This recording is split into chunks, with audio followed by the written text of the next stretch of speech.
loaded. So I got to this neighborhood called the Diplomatic Quarter where most of the embassies were, and he broke off.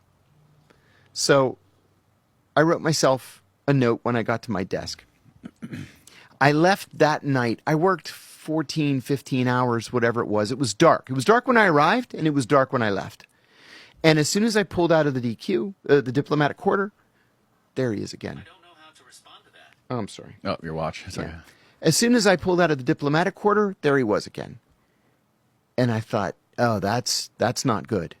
Right? There's a definition of surveillance. It's multiple sightings at time and distance.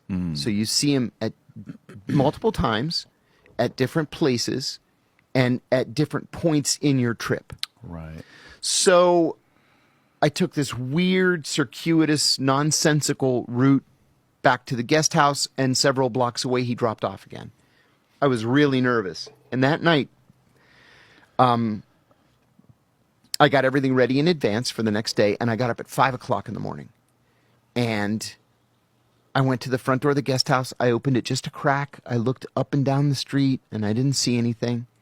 Went out to my car, and they give us these retractable sticks with cameras on the bottom. I'm sorry, with mirrors on the bottom. Oh, really? You know, so I look underneath the car.